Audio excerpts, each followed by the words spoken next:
Hello and welcome back to Thecrimereel. Today's story includes one of the most notorious addresses in English crime history. For this week's case, we shall be looking into the controversial conviction of Timothy Evans. Timothy was born on the 20th of November 1924 in Merthyr Tydfil, Wales, approximately 20 miles north of Cardiff. At that time, the local area was in decline due to the downturn in the steel and coal industries following the First World War. Shortly before Timothy's birth, his father, Daniel, abandoned his family, leaving Timothy's mother, Thomasina, to raise both him and his older sister, Eileen, alone. When Timothy was 5, his mother remarried.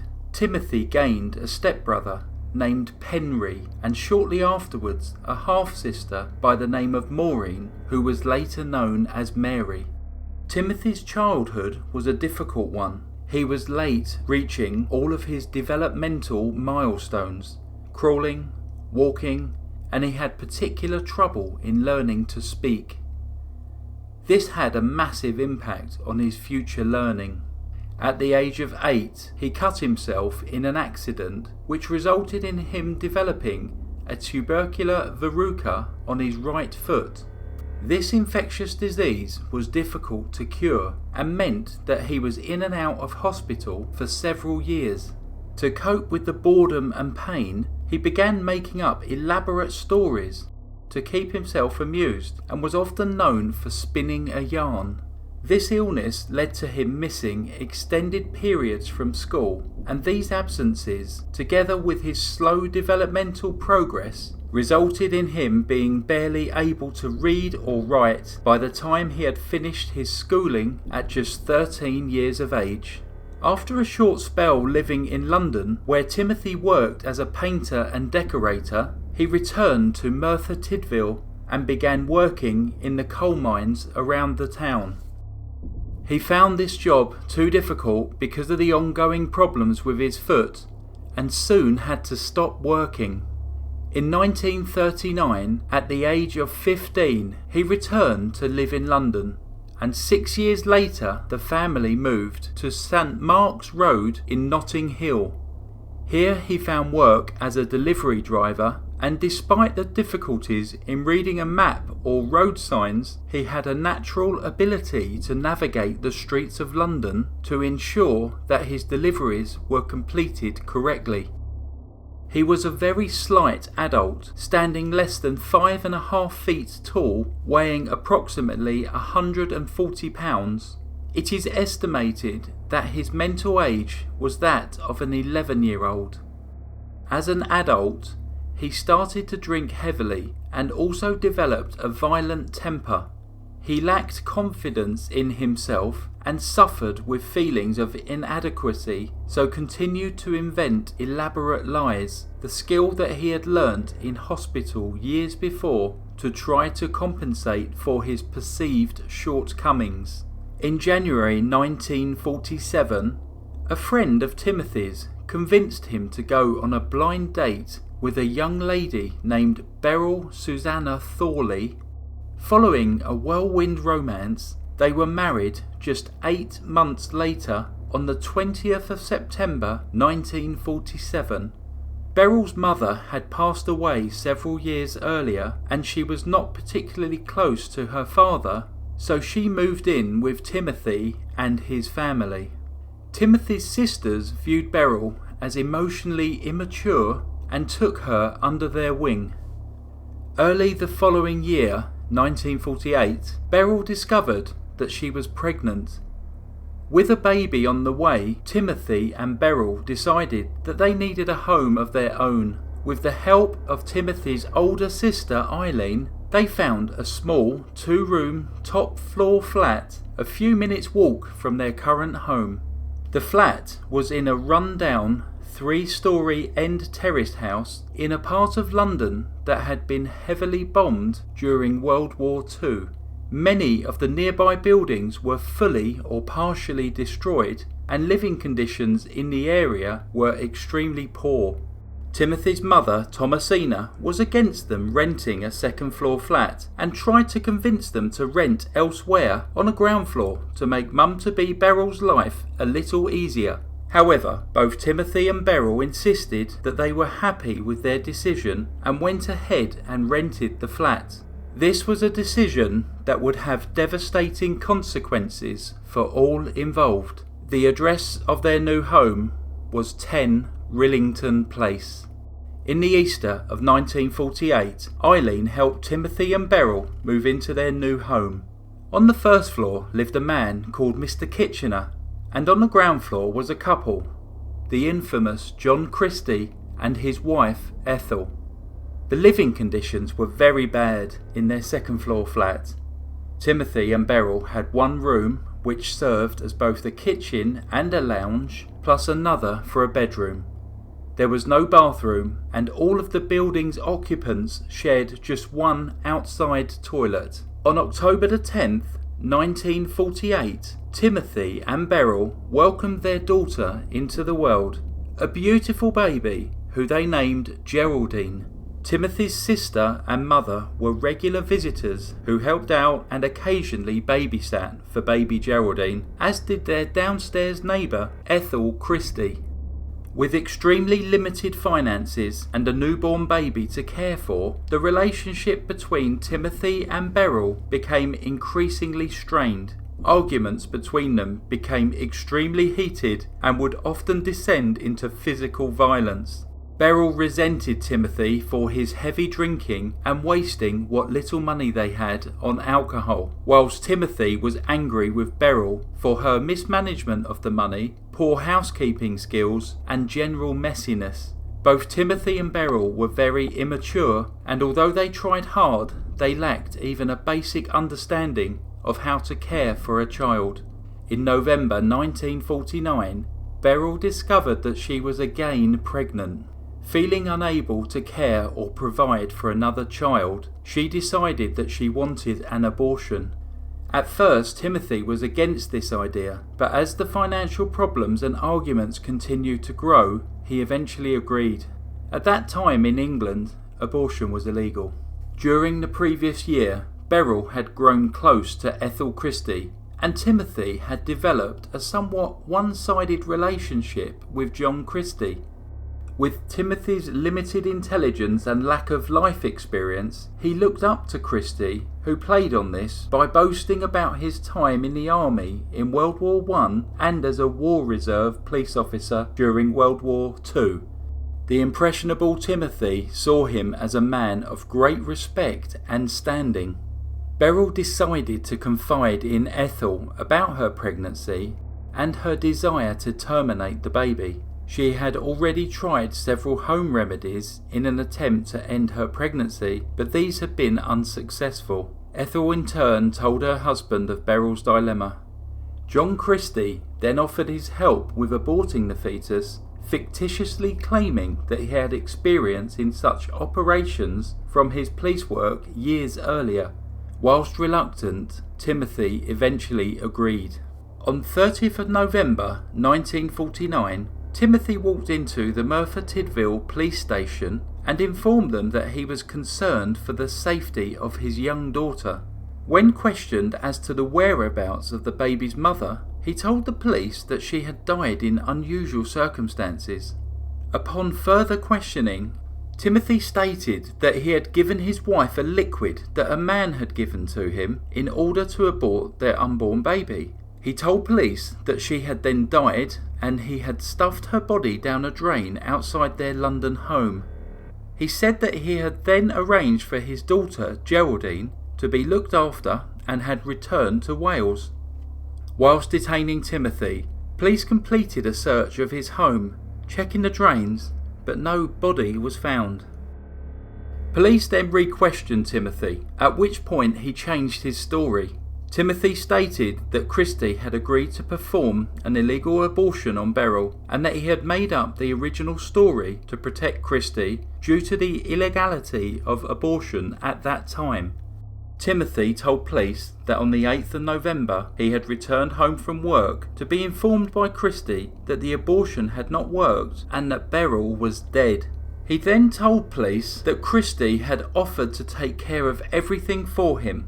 CHRISTIE would dispose of the body and had made arrangements for a childless couple to take responsibility for Evan's daughter Geraldine.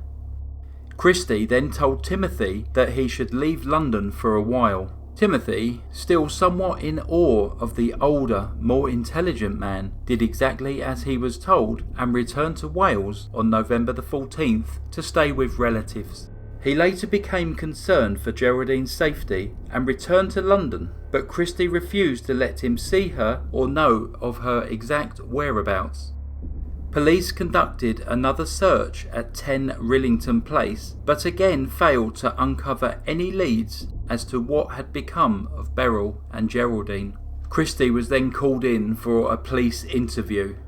A competent liar, he presented a very respectable version of himself throughout the questioning. He described in detail how unhappy Timothy and BERYL were, their violent clashes, and how Timothy was known to be a liar and a bragger.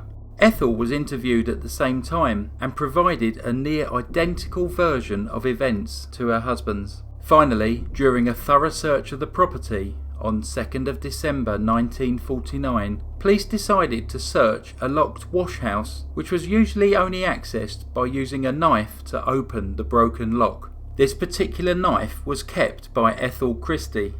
During the search of this wash house, police found the bodies of BERYL Evans, Geraldine Evans, and a 16-week male fetus.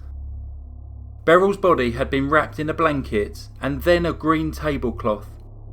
Geraldine's body still had the tie which had been used to strangle her around the neck. The post-mortem revealed that both BERYL and Geraldine died from strangulation. Facial bruising also proved that BERYL had been physically assaulted prior to her death. At this point, Timothy was still being held at Notting Hill Police Station. He was shown the clothing taken from his wife and daughter's bodies and informed that they had both been strangled. Up until this point, Timothy believed that CHRISTIE had arranged for his daughter to be given to a young foster couple, but he had now been callously told that his daughter was dead. At this point, police asked Timothy if he was responsible for their deaths, to which he replied, "Yes, yes." Timothy then made a full statement confessing to the murder of both his wife and daughter. It stated that he had killed his wife during an argument over money and hid her body in the wash house. He then strangled Geraldine 2 days later, also hiding her body in the wash house before returning to Wales. This confession has come under great scrutiny in more recent years, as many feel that it may have been fabricated by police. Much of the statement does not appear to be in keeping with Timothy's particularly low IQ. Reading 1,952 words long, this statement was not something that the virtually illiterate Timothy would be able to complete on his own.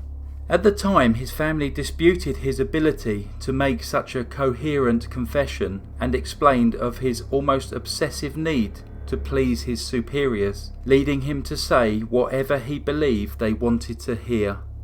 However, police were convinced that they had the right man, and it has since been claimed that they made the evidence fit Timothy's stories.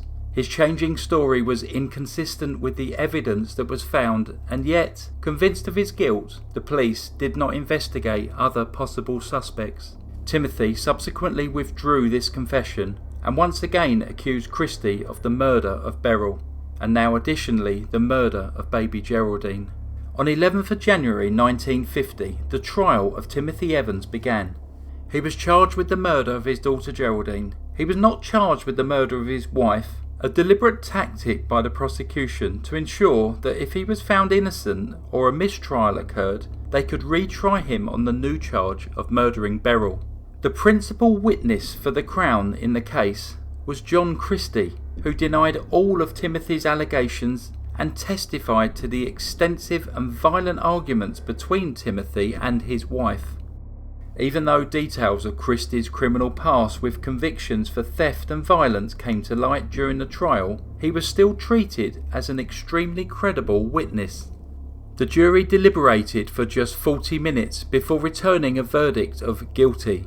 Timothy was sentenced to death by hanging.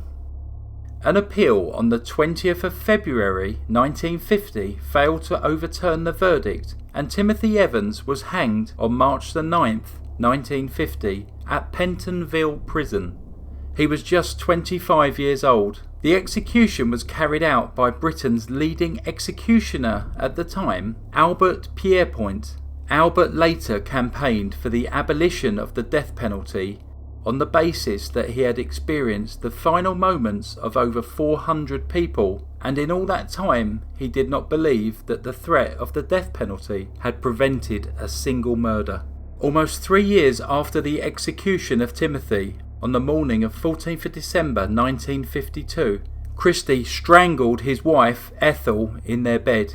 Then in the 3 months that followed, Christie killed 3 more women at 10 Rillington Place: Kathleen Maloney, Rita Nelson and Hectorina McLennan, who was 6 months pregnant when she was killed. All 3 were strangled and sexually abused. Their bodies were then wrapped in blankets and hidden in a small alcove in the kitchen wall, which is subsequently covered with wallpaper. Christie moved out of his flat in March 1953, at which point the top floor tenant, a man named Beresford Brown, was allowed use of the ground floor kitchen. When completing some repairs, he discovered the bodies behind the wall. A citywide police search followed, and Christie was arrested on the morning of 31st of March 1953. The only thing that he had in his possession were a few coins and an old newspaper clipping about the arrest of Timothy Evans. Initially, Christie only admitted to the murders of the women found in his kitchen. However, the skeletal remains of 2 additional women were found in his back garden. All of the bones except a femur were buried. The thigh bone, however, had been used to prop up a rickety fence on the right-hand side of his garden. It was fully visible to anyone who actually took the time to notice. Presented with this evidence, Christie confessed to these killings as well. The remains of Ruth First and Muriel Eady had been buried, and the makeshift fence constructed long before the murder of BERYL and Geraldine Evans. Had the police searches of 10 Rillington Place been more thorough, these remains would have been discovered back in 1949. If this had happened, the subsequent murders of Ethel Christie, Rita Nelson, Kathleen Maloney, Hectorina McLennan and her unborn child would have been prevented. In addition, the trial of Timothy Evans would have taken a very different course. Christie later confessed to the murder of BERYL Evans, but continued to deny his involvement in the death of baby Geraldine. However, on one occasion, following his trial, it is reported that Christie confessed to a hospital orderly that he had in fact killed the baby as well. Christie was only tried for the murder of his wife Ethel. The trial began on 22nd of June 1953 in the same courtroom where Timothy had been tried and convicted 3 years earlier. Christie pleaded insanity and claimed to be unable to remember key events. He was evaluated and deemed to be sane. The jury retired and returned a guilty verdict after 85 minutes. Christie was then hanged on 15th of July 1953 at the same location and by the same executioner as Timothy Evans. Following Christie's conviction, there was a great deal of controversy as to the fairness of Timothy's trial. He had after all been convicted mainly on the evidence of the man who had now been proved to be a serial killer. The inquiry led by John Scott Henderson QC concluded that Timothy was guilty of the murders of BERYL and Geraldine, and that Christie had simply confessed to BERYL's murder to support his insanity plea. Thankfully, Timothy's sister Mary was not prepared to give up. A long-standing campaign to get Timothy's conviction further reviewed, along with a book written in 1961 by the well-respected writer Ludovic Kennedy, led to a second inquiry being completed in 1965. During this second inquiry, it was determined that Timothy had not killed Geraldine, the murder for which he was sentenced to death. Questions still remained over the death of BERYL, but as Timothy and CHRISTIE had both now been hanged, it was impossible to come to a definitive conclusion. Whilst the review stated that it was more probable than not that Timothy had killed BERYL, many people believe that the chances of two independent killers, both using strangulation as their method of killing, living in the same house and operating independently of each other, is a coincidence beyond belief. This statement was also dismissed by Lord Brennan QC in 2003, who said that the previous conclusion that Timothy probably murdered his wife should be rejected on the basis of CHRISTIE's confession. Following the conclusion of the 1965 review, the Home Secretary, Roy Jenkins, recommended a posthumous pardon for Timothy Evans. This pardon was granted on 18th of October 1966, 16 years after Timothy was hanged for a crime he did not commit. An incredible story there, involving the death penalty, and when a conviction is overturned, it is too late to make amends. As a bit more background for you, the last execution in the UK was in 1964, and that was death by hanging. Capital punishment was abolished in 1969 in England, Scotland and Wales, and 1973 in Northern Ireland. Thank you once again for listening to the Crime Reel. Until next week, say it with me, goodbye.